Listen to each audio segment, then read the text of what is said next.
Hey guys, welcome to the Rogues Passage, and we're here to celebrate our first 100 subs. Yeah, first milestone. Pretty amazing. Yeah. Didn't think it was going to happen this quickly. Yeah, baby steps that came real quick. Real quick. Yeah, it's been fun. Content creation is wild. There's a lot of strange gremlins that live inside computers and whatnot. So many gremlins. Yeah, getting past all of that, and I mean, like we've been at this since January of this year, and it's August now. Yeah. Yeah. It's friggin' August. Yeah. And we got episode 8 out. We got a few podcasts. This is another one. And we're going to record another one after this. We're finally back in here. It's been 2 months since we recorded. Yeah. We slugged out like a whole bunch of content in a big batch with I guess season 1. Yeah. Season 1, yeah. Right. And then we had, summer comes hard and fast because, Yeah, you had a festival season that you're still a part of right now. Yep. You're DJing these massive events that it's pretty sweet. Yeah. Yeah. Explore that a little bit, Tanner. yeah, I guess on the outside of this, before magic came into my life. My wife and I are like a duo, like DJ live instrumental guitar type thing. We just got back from Shambhala, which is one of the biggest, it's one of the best. I think it's the biggest it's- Canadian music Well, festival. the thing is, they right? can't say they're the biggest because stuff like bigger in-town festivals Biggest balls. do higher numbers. Yeah. But in terms of an actual music festival where you go out and you get, dig your feet into the grass and the dirt and the woods and the trees and the beach And the dust. and the dust full of cow shit. Yeah. Cow shit dust. The Shambhala. That's where the magic comes from, is that little le cow. Lake Cow. Essence of Lake Cow. Yeah. Yeah, maybe we should just do our content creation thing in seasons so that we take a couple months off in summer, because it used to be that Callie and I would do Yeah. 6 to 8 festivals That's a year. crazy. Now this year we're doing 4. And that's DJing, volunteering for, being a pivotal part of, whereas I can't say as much. I was there to party. Yeah, I did so successfully. I do that too. Yeah. Yeah. Yeah. And I know a little bit of half of Yeah, that. I've had a fair few festivals that I volunteered at, and I'll let you know that it's good work. If you're ever looking for a cheap way to go to a music festival, volunteer. They always need more help, and it makes a difference. You get to party, and you feel like you're actually contributing to the community out there. And actually, speaking of festivals here, me and Tanner are going to be attending one here, Inshallah Music Fest by Evolved Productions. Really, really excited. This is the first Inshallah I've ever gone to. I'm really excited. And we have a chance Really? to do I some feel Rogues like Passage content out there. I think we're gonna try some Yeah. guerrilla warfare content. Speaking of technological hurdles or whatever, we have to figure out. I guess I don't know. Can we figure that out in the few days that it takes before we go out there? Yeah, we're literally days away. Probably. We're leaving Friday. So. We might be able to do this if we just do a single camera, sort of, at the side of the table. I don't know if we're quite equipped to do an overhead cam right now, unless I rig up something off the awning of the trailer, the RV. Anyway, we might do some renegade Rogues Passage out at this music I festival think here soon. even just bare minimum some stuff. I know we're gonna at least in those moments where we have some calm, maybe play some magic. At least bare minimum, get some some shots of that, some kind of something. Yeah. And if anything, also put her foot in the door for we're the Rogues Passage. We're at a music festival and get that kind of reputation going, because frankly, I would love that. I have some dreams that are starting to grow. I started this whole thing recently in my mind. I call Urborg Fest. And I'm excited. This is mostly news to you, I think. I shared a little bit of this inside of this to Brandon, but I really love Yargle so much. We'll display Yargle here. I am, image prompt, my bay. Which one? Or, All of I it. guess It doesn't matter. It's just lore-wise. Yargle. It doesn't, both of them, especially when you pair it up with Multani, it's so much flavor. But no, just primarily just Yargle. And then the culture that followed the appreciation for Yargle, you are the reason why I love it so much. So that said, Urborg Fest, I have this idea of just having this ginormous main stage that's Yargle's mouth. And he's going to have some arms going Yargle, ribbit, that'll be throughout the entire festival. When there's a new cue for a headliner, there's gonna be this kind of throughout the entire from one spectrum. It'd be fantastic. Anyways, and then everyone will be spooky cosplay themed, and I just love that idea. Get some funk music and some industrial techno and some mid tempo bass.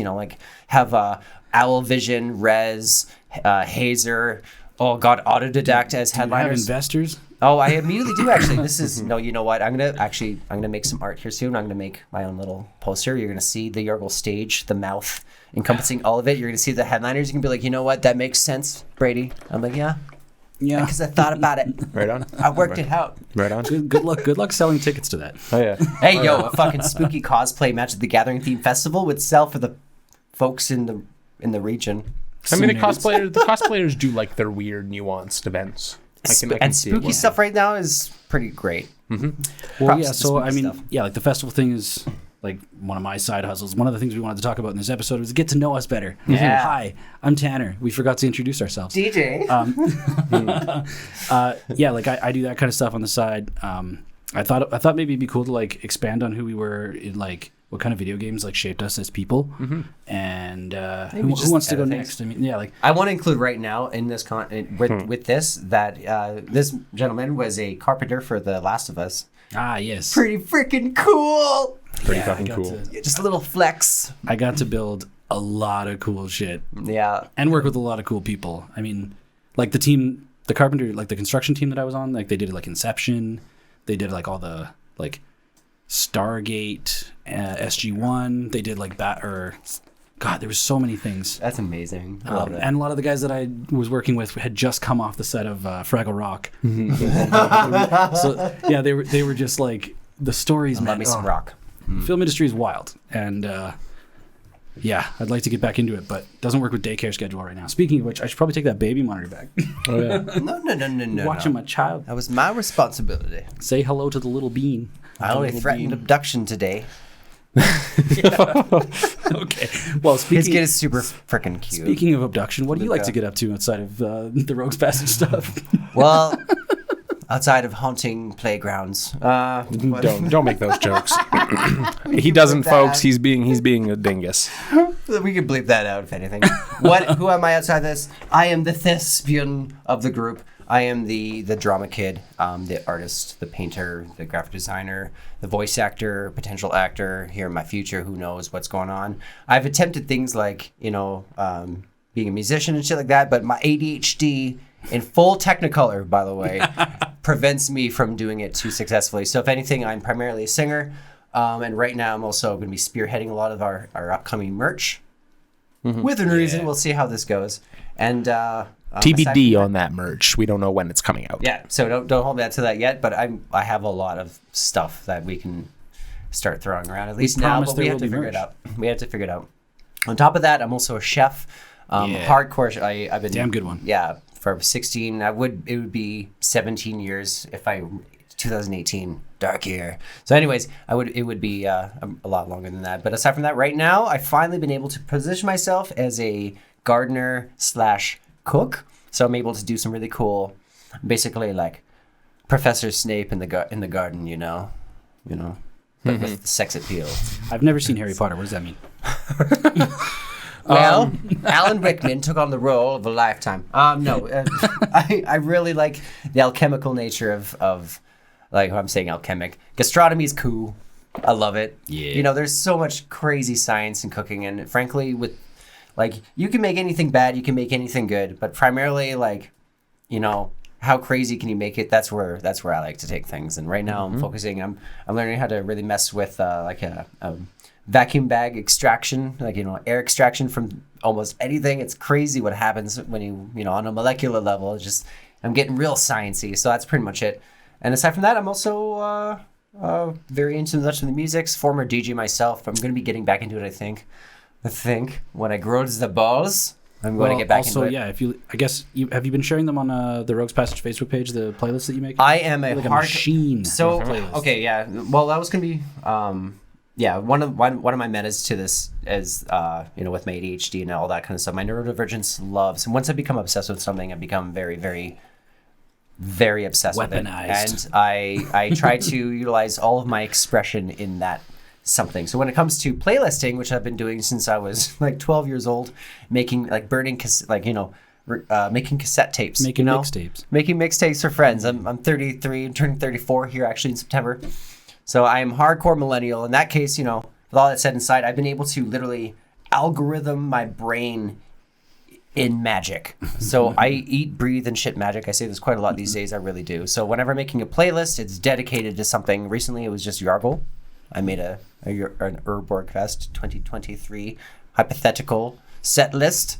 You know, and among other things too, I made one for Shieldred. I made one for, you know, Tezzeret, Betrayer Flesh. You know, the list goes on. I can keep going. Turgrid, prog rock, yeah. But you know, and of course it'd be, you know, genre fluid. You know, sky's the limit for any commander. So it's pretty much, it's now at this point, especially in the last 6 months, it's become a hardcore passion of mine. So that's pretty much it. I'm just a nerd with a lot of passions. That's pretty much it. I think that all of us can agree on that. That's what we have in common here, especially. So, Oh yeah. Brando. And I'm Brando. You're our resident sex appeal. And Makes me feel self-conscious. and the jack of all trades. Truth be told, I've kind of dabbled my feet in like almost damn near all of this. Even when it came to like starting up the channel sort of thing, it's like I've had a little bit of experience working with like Photoshop and Premiere and stuff. There's been a lot of learning along the way, which, as some of you have seen, not all of our content has been of the toppest quality, but it is also surprisingly well done for exactly we're as you were getting saying. As you were saying, the gremlins that hide in the machinery. We've only gotten better from him. We want more gremlins. Actually, no, that's sorry. No. I want more gremlins. They do not. Yeah. It's ridiculous. Like every single time we sit down to record, there's like a new ridiculous problem that comes up. Yeah, we can't fight it. It happens. So we've been doing our best, and thank you all again for watching, subscribing, hopefully sharing this with your friends.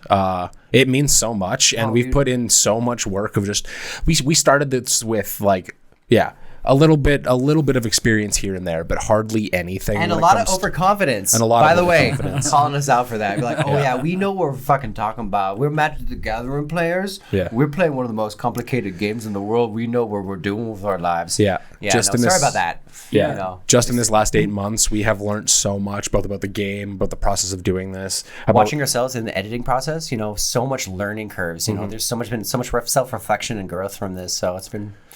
Oh yeah, even when it comes to just like how we've run our games and some of like the off-camera rules that we've put in place to try and make sure that it's good content. It's like, even just like editing your decks to try and fit a certain niche when it comes to like what works, what doesn't work, what is a fair way to play the game, what is like, I still want to be able to play my like heavy-handed like combo cards without actually being like, oops, I just make it so that nobody else has any fun. Like it's an art form. It's an art form. Yeah, you know what? This whole journey for me is actually like, I think I'm starting to realize, which I never thought I was before. I think I might be interested in dipping a toe into CEDH, like proper, like not like confused or this or that. I'm talking like, I think I want to try out what the format is like when it is like full on competitive cutthroat. Well, I'm glad we're talking about this because in our first podcast, I like to think I know what I'm talking about sometimes, but I'm also the first to admit that I'm full of shit. So now that we're talking about CDH, I've done way more research since our first podcast released. And let me just tell you, I didn't know quite as much as I knew. The ranges for mana curves, especially, it's up in the air. It's ephemeral. Favorite word right now. Ephemeral. And, you know, like that said, I'm trying to throw a tournament for my birthday. We're learning we're going through all sorts of hurdles right now, understanding. Yeah, we can do a whole podcast episode on that. Yeah. So it's been a journey. Yeah. So that's coming up here. Well, you can find out. Actually, on the channel. We'll talk about it, I guess, in the next what we record after. We should. It's going to be its own process here. Yeah. It's worthy of discussions because, you know, the things that come from it, especially psychological factors and what I was not expecting. It's crazy. But I'm getting a little bit tired here. Well, I mean to continue a little bit on kind of who I am as a person. Okay, that's important, I guess. Right? Yeah, a little bit. Okay, just take over. Yeah. I mean, I kind of lost my train of thought there, but I mean, like realistically, I'm pretty simple when it comes to things. He's not simple. I aspire to meet the same level of nerd king as Henry Cavill. I realize that, you know, I've got a long way to go. I'm not quite. Dare say those words. I'm not quite as amazing and knowledgeable as he is, but I'm working my way there. There's probably The not. sun would stop shining when he dies. You know that, right? Oh, I know. And I'm there to take his place. It would implode upon itself. There's basically not a nerdy avenue that I haven't walked through. I play and have close to a 3,000 point Tyranid Warhammer 40k army. I've been playing Magic for over the decades. My 10,000 hours in Dynasty Warriors. Yeah, the 10,000 hours in Dynasty Warriors. They don't think to see. I used to play things like Rainbow Six Siege and Counter-Strike Source. Tip this up. You're talking way over top. Sorry. There. We're just making sure. There we go. Got to get his rich, beautiful voice in there. I used to play a lot of things like Counter-Strike Source, Rainbow Six Siege, and even as far over to like things like Pokemon semi-competitively. Counter-Strike Source I actually did play like mild competitively. It was never anything international, but at least within like sort of the local confines of Alberta, BC. Played a lot. We did a lot. We won a few tournaments and we lost a few tournaments to some absolute nonsense. One of the worst of those was we legitimately had... we had the win, and then we were like literally in the realm of being like told that we were the winners when the other team said that there was some sort of a false start, that one of their players wasn't ready, even though there was a very specific set tone that the game didn't start until all players on all teams verbally confirmed that they were ready. One of the most annoying moments of my life, which was we literally lost this tournament because we had decimated everybody else. To somebody complaining that they didn't get to start the game properly when they were sitting there and they had vocally said they were ready to start the game. So Is there not judges? Oh, there is judges, and that was sucks to suck, nerd. Sometimes things just get lost in translation, and sometimes situations like that happen where if somebody one of the judges maybe wasn't paying as attention as they needed to, they just say, "Oh, well, that's my bad. Well, we're still gonna throw it back." That sucks. Yeah, but I mean, realistically, yeah. There's not an avenue of the nerdhood kingdom that I haven't wormed my way into, and that I'm also not trying to worm my way into having on this channel. If Like, we can folks, his portfolio in Topiary, unrivaled. I'd like to think so. Unrivaled. I'd like to think so. You should see him cut a shrub. Holy fuck. Tanner. No, that's Tanner. Tanner's the hedge lord. The edgelord. No, it's trimming. if it's not cherry related. What video games that inspired you and all that kind of stuff? You are the senpai of the group. I would like to make I know it's probably obvious, but the Aliens franchise and of course the Predator franchise shaped me as a small child. I think back to the day that because like I have a little boy now, right? And like I was really young. I think Alien 3 came out in 1992 and my parents rented it on VHS. And I remember like I didn't want to. I ran out of my bedroom because I heard like the movie, and I like sat there and I was like, "Can I watch the movie with you guys?" I think I was 7 years old. Wait a second, that makes sense. Your sex dungeon is weird. H.R. Geiger, hey? Yeah. Anyway, so revealed. I asked my mom. I was like, "Is there any way I can like watch this movie?" And they were like, I remember them being like, I don't know, he's pretty young. I don't know. This is an R-rated It would have been movie. Alien, right? It was Alien 3. Alien Alien came out in 1979. I was not alive. Hey man, my first one was Alien, but yeah. Well, no, yeah. So I started with Alien 3, and then I was like, holy shit. And then I watched Aliens. I actually can't remember if I watched Alien or Aliens after that. Sorry. Reverse. I just knocked the whole series. The third is kind of loosely the weakest, kind of. Resurrection actually being so. Third I don't know. Yeah, I think the third was still amazing. I loved it. It's just the first gen CGI. That was my only complaint. Was first gen CGI. It's not just the CGI. It's the like we want to talk about. We could do a whole podcast on talking about Alien 3. And one day we will. And someday we will. They made like multiple different like suits, and none of them matched the marionettes for the puppet shots, and none of them matched the CG. They made like 3 different types of alien for the runner, the alien in that movie, and they just don't look anything alike, and it's infuriating. And the first time you see the alien, it's all like rickety and like. Kill me, Seymour! Kill me! Well, no, I just mixed up my media. You did. Yeah, it was fine. Kill me, Seymour? No, it's feed me, Seymour. You know what? No. That's what they should have done. That's what they should have done. Fuck you, director and writer of Little Shop of Horrors. It should have been kill me. All right? That poor plant. Fuck yourself. Disregard that. We want to work with you just because, Disregard that. No, fuck you. Anyways, Aliens. Director. Yeah, so video games that shaped me. Diablo 2, probably one of the games that what's going on? Having a great time. I'm just vibing. Here we go. Yeah, Diablo 2, I remember being me and my friends in high school, or no, junior high or whatever. It was early on, man. I played so much Diablo 2, and then the expansion. Diablo 2 is, yeah. Oh, that game was That incredible. was actually, ironically, I played Diablo 1. I was 8 years old. Yeah. He's only a few years older than me, so I remember being spooked, though. And I was playing things like Resident Evil and things like that, and they were, or Silent Hill, Yeah. arguably more terrifying to me as a kid. Oh, man, but... I didn't play Silent Hill 2 until I graduated high school or whatever, and I remember I physically just being shook. I had to stop, put the controller down, and I know that if I played it today, it wouldn't feel the same. But just the perfect experience for that time in my life. Silent Hill 2 wrecked me. It was such a masterpiece, but it was also just so twisted, so weird. It was just unsettling. I mean, that's kind of always been the appeal of the Silent Hill universe is it's low-key torture porn, where it's it just walks that line where it's grotesque enough to make people think it's vile, but it's just safe enough where people aren't okay, this is accidentally a snuff film. Yep. Right? Yeah. And it is my time to introduce some media. See, the time I was 11 years old and I was forced, literally, to watch the Hellraiser series. And Were you actually forced? I was. My older brother was like, "You're not allowed to fucking go to mom.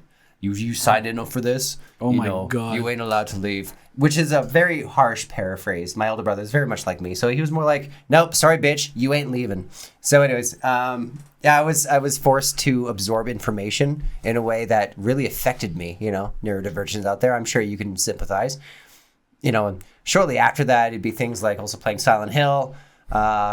Having an older brother who was old enough to explain the psychology and the fucked up nature, why, all the things that made Silent Hill what it was, and being really, really into it, but then also realizing maybe at a certain point in your life, this is not information you should really be garnering when you're, developing yourself. And then the time would come when you're watching horror movies like The Cell, and, you really get into a deep dive of self-awareness, and then you're having a moment where The Cell shouldn't be helping me be so self-aware right now, but maybe it is, and maybe this is the reason why your life is the way it is. And either way, no, I agree. In a lot of ways, Aliens actually was the first. Actually, this is wise. Aliens 2. It's just Aliens. Yep. I was 6 years old. One of the best films ever made. Oh, frick. James Cameron, and I love it. And we should really do an entire episode about our Oh, I would love to. oh man, we have to. One thing that we could try, boys, just let us know in the comments and stuff if this is something that interests you as well. We could do a sort of watch party thing, right? Well, let's watch the movie. We'll give the time code sort of thing. Book club? Yeah, where we Book can club! watch and sort of crack joke and commentate, and then if people have the movie or something, we just give them the time code so that when did at this point hit play on the video, we're hitting play on the video. Well, actually, people do watch parties. Discord. Discord. No, Straight even up on Discord. even on Twitch. There's a streamer that Callie and I watch sometimes. He's Pay Money Wubby. Yeah. Yeah, he's one of the Pay Money Wubby crew. His name's Booty Swagga. Booty is just he's the best. Booty but Swagga. He does. Oh, and also, do you guys remember Mystery Science Theater? Yeah. Oh yeah. Mystery So Science. he does a segment on his stream where he does he has the little Mystery Science Theater intro thing, and then he has himself green screened into the little theater seats at the bottom, and he just watches movies B-rate movies with his stream. So you can do it. You can. Yeah. I don't know if you can watch AAA titles on Twitch. Well, that's the thing though. Is I've seen it done kind of before. We're just we watch it. We put the time code. We can just kind of make sure that you're watching along with us, and we're just side commentary if you want to. Or on the movies that we do get some sort of licensing or the ability to kind of bypass that licensing, then we can. I'll personally customize a Dance Monkey Dance button. It'd be great. Monkey dance. Let us know your feedback. It's important. It really actually is. We, as much as we want to direct things and, contribute almost solely to this project, we can't evolve without your feedback. It's really, we're at 100 subs now. That's fantastic. Yeah. And for me, especially understanding, because me and Brandon, we started this whole idea initially before Tanner, cemented it and made it perfect.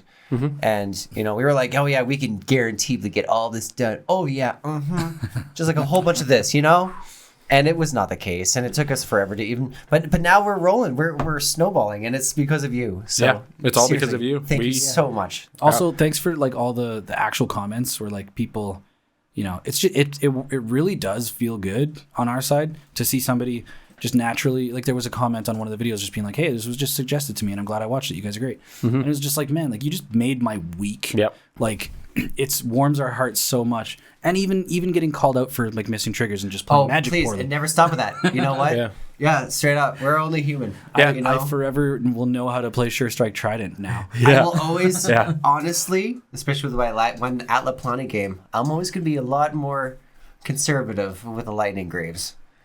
Watch that episode, by the way. Yeah. Oh, actually, I wanted to point out if you guys haven't seen it, and I don't think you guys have seen it yet, but on the Magic the Gathering official channel from MagicCon Barcelona recently, the game nights, like Josh and Jimmy, they did a panel where they sat down, and it was like I think it was called was it Behind the Story or something? Or anyway, it was just basically like the two of them talking about all of the shit that goes on behind the scenes. And all of the missed triggers and all of the crazy, like they talked about when they had Post Malone on, and like Post Malone like came back into the studio and like tripped over a wire, and then they went and like had a break, and then one of the guys came out and was just like, yeah, that killed all the cameras and corrupted all the memory cards. Be sure to go watch that video, by the way. And so like they didn't even tell Post Malone because they made the break at like an extra hour longer while they were like trying to figure it out in the back to see if they could recover the footage, and then they did, and then they were like afraid to tell Post Malone because they didn't want him to be pissed off with them. And like all these crazy Spoilers. they showed a lot of good slides of like when there was something that was missed in the game, you know, like there was one with the Lord of the Rings episode where the Pippin, the white blue Pippin, he tapped him to attack, and then because of that, the whole interaction, blah blah blah, they played out the rest of the game, and then in post they were like, fuck, he has vigilance. He wouldn't have tapped. He would have been able to tap to then provide protection to this other creature. Even the greats. So they went ahead and they've done this. human. They've done this for multiple episodes. Well, they'll go ahead and re-record little sections and change how it was, just so that it isn't a mess and so that it doesn't present itself as a mess. Yeah. And it's incredible. Like I really recommend going and watching this video because it was really insightful. Honestly, that's And actually then brilliant. At the very end, they did 15 minutes of questions, and there was a couple people that went up that were like in our position, being like, "Yo, we just started a channel. What do you recommend we should focus on first, this and that?" And the guy was like, should we upgrade our gear, our cameras? Because we're like, that's what we're thinking about. And I really appreciated like Jimmy. He was just like, honestly, he's like, keep making episodes. Don't think about that. Yeah. Just keep making episodes. Just keep doing it. Just keep going. He's like, that's the most important thing. And Yeah. like, it was really inspiring just being like, And you know "Thank what? We've Jimmy." been doing that. Yeah. I straight up, I was like a hard pause. Was like, okay, there was one game where we had I woke up and I was a bit hangry. Didn't sleep so good the night before, and I had a straight up like just spaz moment. And that's in one of our episodes for sure. It's you know? actually not. It was really cleanly pulled out. Yeah. Was it really? Yeah. Dude, I no, didn't no. even notice it. Like I went from no editing experience to being able to cut out like an actual like half-hour argument and make it seem like nothing happened. Yeah, Props, bro. So Brady's actually like giving you a little bit of a workshop and Yeah. upping your skill level. Yo, if there's anything I provide, it's learning experiences, okay? But exactly that. Like honestly, Let me be your shepherd. exactly. But exactly that. Like I feel like I've been. That makes me feel really good because I didn't even know about like that other half. You mentioned that before, but like this is the first time I'm actually hearing about like people like them acknowledging, be like, oh, just keep doing that. Because I feel like I've kind of been that voice for the channel so far. We're just like the mistakes are going to happen. There's things that are going to frustrate us, and I've been doing my best to like sit back and be the rock. We're just like we have to steer into it though, right? Steer into the skid because it's either crash or burn. I would like to see that from channels like Play to Win. One of my favorites, like you boys, I appreciate the fuck out of you. You have helped me level up so often. Shout out to that channel. You guys Shout out to Play empty to Win. glass. dripping with charisma and deadly plays. At some point when I'm not a poor, starving kitchen slave, I'm going to eventually order some of your merch, and I'm going to be like, yes! Because I love your metal aesthetic. It is pretty good. It's pretty fucking beautiful. amazing. I love it. I'm going to get one of your mats as well, so that's Yeah. it. Anyways. Actually, one thing that I wanted to bring up, I guess in regards to like getting to know us better, what are some of your guys' favorite Magic content creators? I know, like we just shouted out Play to Win. They're like really heavy, like CEDH channel. For Mitch, Madness Quarters. Yeah. When I was starting, it was like about 4 years ago. I started making decks, and I was in a way I was like, okay, I want to start abusing different dynamics and blah blah blah. And then what was it? I just made Hoffrey Stoneforge, and then I saw that Mitch did one, and I was like, oh, and then I was like, wait a second, that's pretty similar to mine. And then it kept this pattern kept evolving. I was just like, wait a second, and I was Did we just become best friends? I really, really would love to hang out. I'm not sure if we have a lot in common, but I think I would at least sit there and I'd geek, and he'd at least be okay with that, So if anything, because Elminster, I directly made Elminster because of your recommendations. I was like, love it, right to it. Just didn't even think about it, and now I had to take out some of the cards because no one liked playing against it. And I was like, okay, it's a little too James. So you take away the free counter spells, and suddenly everyone gets a lot happier. So. But either way, Bral, thank you so much. 100%. Commander's Quarters, for sure. I would like to shout out, I think one of my favorite Magic content creators is Magic Mike's. It's a podcast. I guess they do video, but I primarily listen through audio. But they're kind of like the news desk, like gossip, like catch you up on the week of Magic. And like so every week they do, I think 1 or 2 news updates. And then every week they do a top 10, like top 10 snow creatures, top 10 artifact this, or they're amazing. And I adore them as content creators. Do you guys listen to any Magic podcasts? Me? No, not really. There's like a lot of them. There's a lot of them. I'm also just like, I'm weirdly selective with what I take in. Maybe tops. And then a little bit of Play to Win. They had a whole stacks thing. I was like, yeah, but I don't know. It's weird. It's for me, I'm neurodivergent, so I don't absorb the information the same way. If anything, I get really, if it's not like scripted, like a solved murder mystery podcast, something. I don't know. It's hard for my brain to keep paying attention. So something like this, what we're doing right now. Yeah, I would. I watch way more podcasts. No, I do. I commit to watching podcasts. There's so much information. There's body language. There's personality. There's depth. Whereas when I'm listening, I'm not getting body language. I'm not getting visual cues for anything. And frankly, when I see a card, sometimes I can just see the image and I know what it does, as opposed to having to read the card. And I'm like, I know that was an alt version of Opt. Haha, Yeah. So neurodivergence out there. It's hard. I'm sure you sympathize. Yeah, for myself, I have a weird way about going about how I intake content. I'm generally distracted halfway through my days doing like whatever, whether it's like conversating, editing decks, whether it's like I'm at work or this or that. So whenever I stumble upon something that like catches my interest, I put it into a playlist on YouTube. That I basically just keep I basically just create my daily playlist, and then when I have the time, I just kind of start burning through those videos while I'm working on stuff.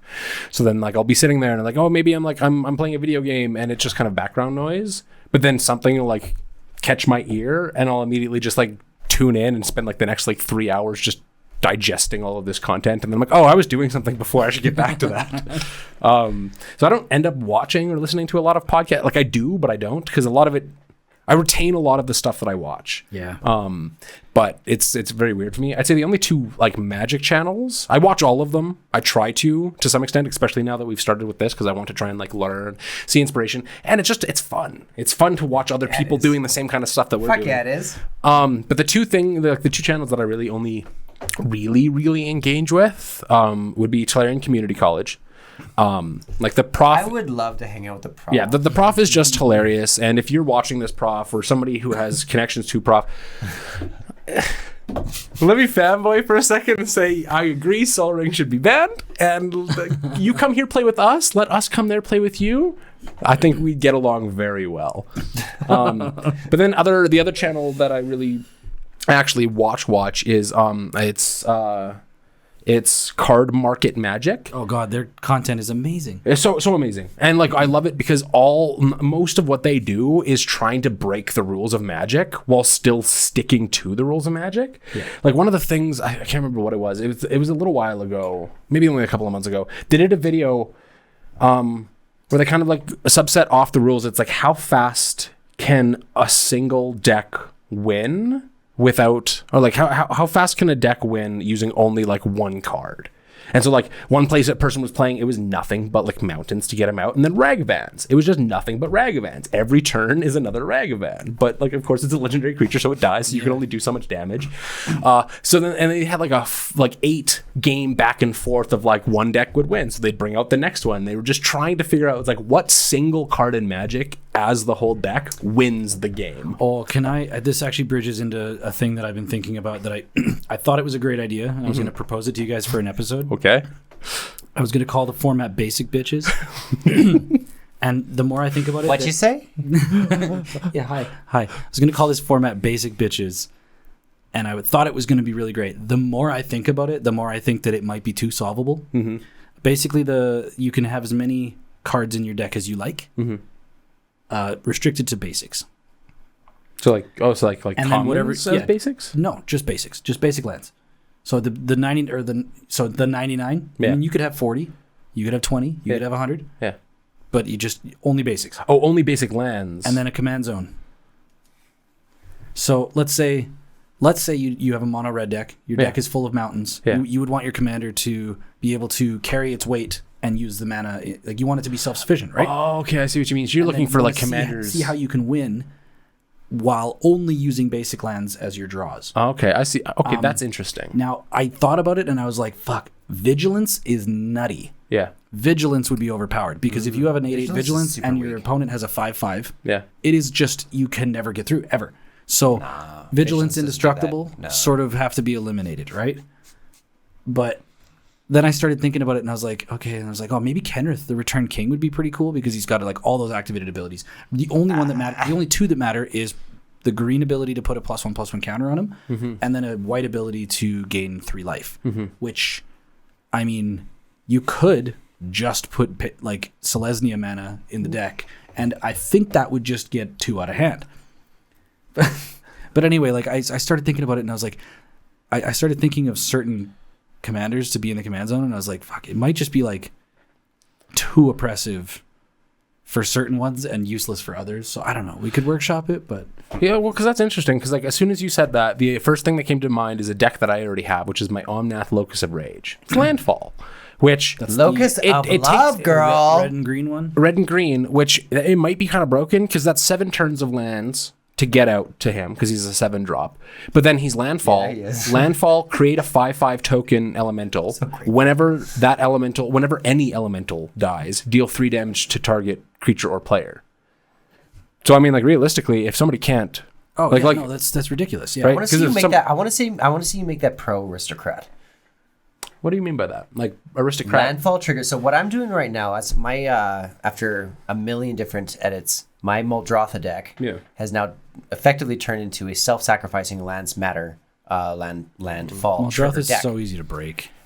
So what I think for that in Gruul, there's lots of red spells like Nahir's Terraform. And Yeah, things it's in like there. that. It's in there. And like Orcish Lumberjack, anything that sacrifices a land, Zern Orb, there's plenty of outside of that. Frankly, I think Jund really appreciates that. But with Omnath specifically, I can see you breaking that. Add in the Ashnod's Altar. No. So Omnath, he's talking about using it for the basic thing. You can't add in anything. That's the cool part. You can't add any cards to the deck to synergize. It's all basics in the deck. Yeah. You have to rely on the commander to carry all the weight. No, that's fine. No, you want basic lands. He kind of fired off into his own idea of a weird idea format? for me to rebuild my Omnath. Yeah. So Okay. landfall triggers generating you elementals. Yep. Something like Ashnod's Altar or Phyrexian Altar, paying its way in mana correction, and then also more combos for potential cards that allow you to fetch for more spells, or anything that allows you to refer from your graveyard, any of that kind of shenanigans. I can see it being super savage. Something that Gruul it does not see very often. I'm just thinking like Mitch from Command Quarters. I bet you anything. He's thought, that Locus of Rage, aristocrats. Shout out again. I love But it. no. I think I know how I'm updating my Omnath deck. Ashnod's Altar. So literally, all you need is just generate a buttload of landfall triggers and/or anything that just creates passive elementals in any capacity. We're just going to turn this into half the deck is playing from graveyard, half the deck is extra landfall. Give and it then- Savage, add Impact Tremor, do like an as above, so below kind of approach. So have Impact Tremor effects. Doesn't Omnath create? Sorry, it's 5/5s, right? 5/5s. 5/5s, and then of course Onmeth himself gets bigger. No, the green one, the mono green one. The mono green gets bigger if you have stored green mana. Right. You gotta tank it. Seems like Altar of Dementia would be an easy way to mill someone out as well. Oh yeah. Sack. Rude. Equal to its if you power. have, like 40, 50 power. Any on of board. those. Although I guess yes, it would, for someone to get down to 50 cards in deck, greater it's good. not a. Yeah. Greater good is savage. You draw 5 cards, discard 2, discard 3. I don't like this idea, and I love it at the same time. I love it. Honestly, I want to try and make your idea work, though. Let's at least try and get an episode out. Oh well, I'll go fuck myself, I guess. Well, no, I'm gonna build that episode. I didn't want to lose our tangent on Tanner good, there. bro. Like, It's all I good. love the idea of that. So Let's see if we can I make that love work. it, but like what I wanted to workshop with you guys was Yeah. like, let's say we like basically we all put our commanders on the table. Yeah. Is it to the point where you just look at which commanders each person chose, and you can sort of just tell who's going to win? Well, that's why I brought up the Omnath thing, is well, because realistically, if well, you don't zero. have a commander that can guaranteeably kill me before turn 7, or then stand the test of a wall of 5/5s, I don't think so. Right. That seems like an incredible commander. And you can't Right. choose. It was to say that these choices were objectively blind. Yeah, You know, I actually. It's like, hey guys, here's a commander. Who's everyone playing before turn 0? And then everyone shows their commander, and then rule 0 happens, and then if it happens at all. Well, yeah. There's not really much to talk about. It's like, well, Exactly. this is the one card in the deck. Yeah. Like, Yeah. and the thing is, like, I feel like it was a good idea, although I think that the play pattern will be very non-complex. Mm-hmm. It will be really simple, and it will be it might dry up really quick. So, You know what? We could To try be it. fair, let's do it, because not to steal any inspiration from card market magic. Just Why doing not? unique stuff. Let's just do a unique. Let's see what we can do. Even if we have like 8 decks each, and it just turns into like each game is like 5 minutes, because we immediately see that path of like, no, I don't got it. I don't got it. You know what? That is why I scoop so fast sometimes. Yeah. I know when I'm beat, and I'm like, fuck it. I'd rather chew glass. Well, one of the things that the dynamic factors of that could be. I mean, what happened to me? I got to go to First Player, a local store that is just awesome in Calgary. I got to go play Commander Masters draft, and what I learned, or like what I saw happening, was basically like the people who like slayed the draft and built a good deck got eliminated immediately because everyone else at the table was just like, that's scary. It's the unassuming player that often does win. Yep. Yes, and You know? it was like the guy to my right, he was pretty young, like very young, and he like didn't really, it seemed like he was pretty loose on a lot of the rules, and he just was dirtling for most of the game. And like I drafted a Marin of Clan Nel Toth deck, and it came together real nice. And every time that Marin got online with like anywhere north of 6 or 7 experience counters, it was just like, I guess I'm dead because everyone's coming at me. Yeah. But I was facing mono red Krenko. Yeah. Yeah. Oh, yeah. That would have been great. Oh, yeah. Whoever That's- did that, that's tough. Yeah, it was my like, heart if goes out you to haven't drafted Commander, Yeah. Oh, Try it. It's so much fun. holy cow, it is amazing, because like that guy got hooked up with a mono red Krenko build, and he got all the goblin support. Yeah. Yeah. And like, People want to knock on. It's like, oh, there's too much. It's the older generation, or I don't know, just standard players in general, who want to knock on Commander. But there is so much more versatility when you get to choose your Commander. You get to emotionally attach yourself to what it is. You read the story behind it. All that, it becomes so much more personal, as opposed to the 4 copies of the one spell per.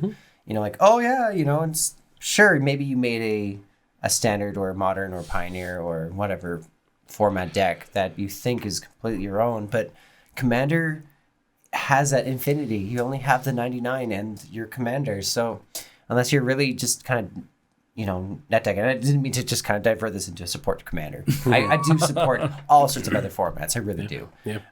But that said, like my versatility, my obsession with the meta, Commander's it. I can see several different brews with, you can play Locust God, Group Hug.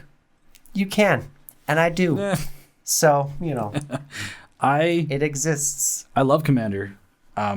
I we need to make a concerted effort to jump back onto, I think, the Pauper stuff. Yeah. Or like Pauper Commander. And Yeah, we've got 60 card Pauper. Yeah, we will have a lot of Pauper content coming out Rapacious soon. one is so close to being finished. Rapacious one is such a stupid card. It's freaking. Yeah. It's an ancient copper dragon for Eldrazi Scions. Yeah. Are It's you so kidding nice. me? It's so nice. Are you kidding me? In Yeah. my Rionia deck, it's one of my game enders because usually, if I'm going to try to win with it, it has Perforos or Impact Tremors or Witty Roastmaster on the battlefield, and I'm going to really try to witty. really try to be witty with that move. You know, Also, Oathbreaker. We'll be getting into Yes. the Oathbreaker content soon as well. Oh, We're very excited about the Oathbreaker. I got a stack right here for Oathbreaker. I have not started building, but Bolas? Are you doing Bolas? Bolas. I call Nicol Bolas the Dragon God. Oh, and the Elder Spell. With the Elder Spell. So I'm gonna warn you right now. What? I love it. We were just having a conversation with our friend Emery the other night where she and her playgroup was doing that. She got hard banned from playing that specific commander and side spell because it was too potent. Well, look forward to some spicy videos where we start dismantling our friendships. Hey, dude, it's okay. My initial idea that I drifted away from, but I guess I'm gonna have to steer back into it now, was I can't remember Narset. Which one? The one out of War of the Spark, the blue non one. the mono blue non-alti one. No. Her static ability is your opponents can't draw more than one card per turn. No. You want to know what my signature spell was going to be? Windfall. I think that's fine. It's spicy. I draw cards, you don't. It is very spicy. Another one that I saw, you. actually, I think shout out to Wingbeard, Nicholas. I think it was on his TikTok or somewhere he was showing the Oathbreaker deck that he built. Yeah. It is Huatli, Yeah. the white-green Huatli from War of the Spark. Love that one. It's one of my favorite Tower cards. defense. Oh. Because Huatli basically makes it so that your creatures assign combat damage with their toughness. Yeah. So you build the deck with walls and big butts. Yeah. Bubble butts. That's basically and just then tower defense is creatures get +0/+5, Yeah. or is it +0+? Tower defense is like big butt. Yeah. So it's like a really cheap. It's like playing Arcades in Naya. Yeah. So like basically like tower defense is for this situation is like a way better overrun. Yeah. Oh And my god! It seems ridiculous. Yeah. And like I love that you did that. That's so And I gross. want to do it too, but I don't want to copy. So I'm going to look at other outlets first. But Yeah. You know, I just love Nicol Bolas, and I really wanted to do that. the completed Nissa, and I'm going to be doing just Thurston Roots. As Oathbreaker?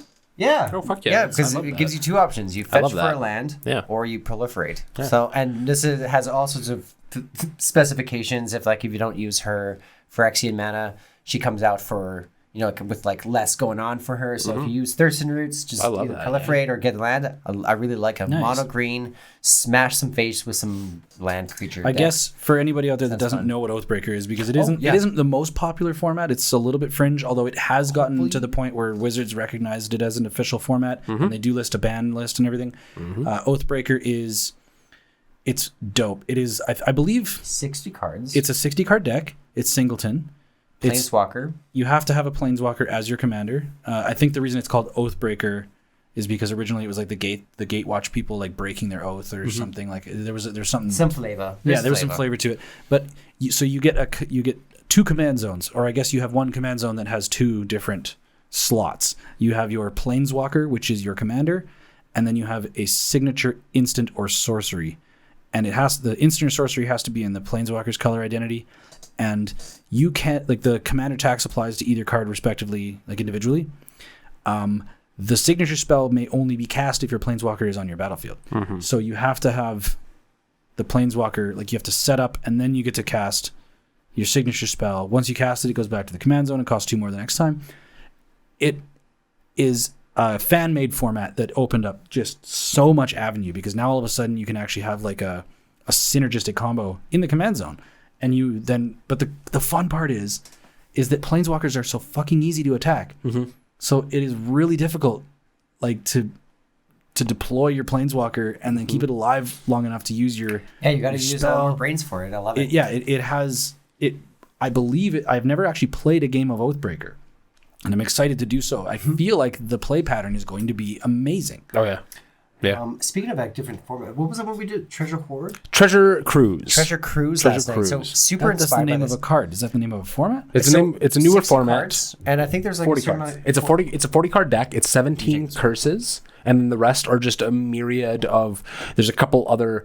like Gear for Orrery, Smothering Tide. You'll get like Rustic all Step. of you'll get like all of the swords and Smothering Tide and this and that. It's part curses and then it's part What do you mean? benefits. Each person's deck is? No, okay, sorry. Shout out to Emery, by the way, for introducing this one, John. Treasure Cruise is you're going to sit down with your regular commander decks and start the game. The Treasure Cruise deck is its own deck that's going to sit kind of just accessible to everybody. It has there's a current meta for it, which is the cards that are supposed to be in it, but it's 17 curses, and then the rest are mana rocks and like the various like swords of Hearth and Home and stuff like that, or like demonic tutors. Somebody had a Smothering Tithe and a Curse of Bounty on them last night. It was fantastic. It was me, and I was terrifying. It was So, amazing. sorry, explain how do you interact with the deck that's outside of your deck? So it kind of works like Planes Chase. You will roll a dice. At any point during your turn, only once per your turn, you can roll a dice, but you have to pay mana for it. One plus the times that you've rolled. Yeah. So the first time you roll it, you have to pay 1 mana. The next time you roll the dice, you have to pay 2 mana for it. And it keeps growing like that. It stays static to you. So if you've only rolled it once for the entire game, and then it's like your last turn and you want to roll it a second time, it'll cost you the 2 mana. But exactly that. It's X plus 1, where X is the amount of times you've already paid for it. Okay, so it's similar to Planes Chase, where if you want to roll the dice, you gotta pay. You gotta Yeah. pay. You gotta pay. My the first man. roll last night was a Timeless Lotus playing my Bane Lord of Darkness deck, and I was just popping off. Yeah. Hold on. So you're rolling to draw from the deck, and Yep. sometimes you And get it was a juiced, 6. sometimes you get fucked. So I landed So- on a 6, so I looked at the top 3 and I chose from that 3, and then the rest go. Well, here, I'll let you. If you roll a 1, you shuffle the deck and you reveal the top card of it, and that's what you get. If you roll a 2, 3, 4, or 5, you will effectively scry. You reveal that many cards from the top, and then you get whichever the numbered value is. So if you roll a 3, you reveal 1, 2, and then you get whatever the third card is. If you roll a 6, you get to look at the top 3 cards and then pick 1. Huh. So if let's say you reveal 3 curses, you have to curse yourself with 1. Yes. Yep. Okay. Yes. Like This he sounds did with interesting. Curse of Bounty. It was fantastic. I'd love to play something like that. I feel like we should definitely. Start. I was talking to Emery about it today. I'm like, I want to go deep, so I'm going to do one for necromancers. So every single guaranteed card that will be revealed, or it'll just only be beneficial towards anything necromantic. So recursion, zombies, things like that. You know, like your doomed necromancers, anything at all. Like a mass. There'll be like a what's that famous one? Endless Ranks of the not Endless Ranks of the Dead. What's the one with Liliana? What is it called again? Return from the Dark Realm, right? Yes. Return from the Dark I Realm. believe so. The card is right here, right here. sitting in the palm of my Liliana hand. found On I don't know the card. Die a little bit inside. We'll find Anyways, it. but you know, recursion spell. So I love that. Or it could be like a pure group hug, and authentically only group hug, but maybe in a chaotic way. Maybe there's also there's a knowledge pool. Yeah. We'll see. We'll see. With group hug spells. We'll see. There's a lot it'll of be fun. either way. There's a lot of plans, a lot of things that we're excited to do, and And we're to be revealed on our channel. and we're excited for all of you to be here with us and everybody else who comes in along the way. Yeah. Oh yeah, I guess we should announce as well. Like, yeah, thank you for all the support. We're clawing at like ways to figure out how to get the channel out there and like tell you guys, especially locally. And I guess we'll announce we're gonna be at the face-to-face games Oh yeah. tour. Super excited, Calgary, face to face. September 29th You to rock. October 1st, and then we're gonna do the December one as well. Yeah. And we want to get out there. We're gonna be running around just slinging business cards and proxies. We Just have, being proper personality. I don't know if I have one here that I can show you. We have little we made business cards that are like Rogue's Passage proxy on one side and then our business card on the other. Yeah. So we'll be just like rifling those out like Gambit. Yeah. If you've seen All some day. if you've watched our episodes, at least 1 or 2 of them appeared in the game. Yeah. I made sure to slap that specific art when we played that Rogue's Passage. We're going deep. We're going deep. Thinking about these things. But yeah, you know? if you see us, come say hi, and We'll love to see you there. Yeah, we will. We will sign your copy of the Rose Passage. We will. Yeah. I'll sign anywhere. And we're gonna try. Yeah, no, I think we're gonna have merch for ourselves. We are 100% going to have some prototypes. So, yes, 100%. All right. Yeah, Yeah, I don't know. yeah. What else did we want to just stamp it there? And I think. send it I mean, off? I think we're this gonna this one's already run longer than we were planning on. And you know what? It also evolved from I think two podcasts into just one. I think it was. Dare I say? Yeah, I mean, what time is it? 9:30? No, 10 Oh, o'clock. it's 10 o'clock. Wah, wah. We're recording a little late today. Okay. It's okay. We're recording. We've needed to do this. Yeah. We got a lot out. I think it was nothing but fluid. Yeah. Pure. And again, 2 months without recording. It almost feels foreign being back in the studio. I doubt yeah, there's gonna be a lot of got editing here. we got together the other day, but a toddler meltdown kiboshed it. So Kids. friggin' breeders. You're the breeder. Oh. Yeah. Oh shit. Did you even ask if me. he wanted to be born? Did That's you me. even ask him? Yeah. All right. Yeah. So I guess this is Rogues Passage podcast episode 4. Nope. We're just gonna do that, and then we will Signing out with some love. Thank you so much again, 100 subscribers. Yeah. Yeah. And Because of you. Here's to the next 100. Yeah. here's to Are the we going to do next. one for that? I think probably like 500? 250, 500 is probably the next 250, milestone. Something. We want to 250. hit those numbers, you know? Oh, yeah. Oh, yeah. All right. But yeah, keep the comments up. We love the comments. YouTube comments are actually just like absolute joy to see. I see now why other content creators say it like that, right? Where they're just like, man, just dig in the comment section. It makes us really happy. It's wonderful. Like just true. seeing you guys interacting with it and just being like, yo this or yo that. I'll see you in the comment section of this video. Well, I'll see you in the comments. I love you.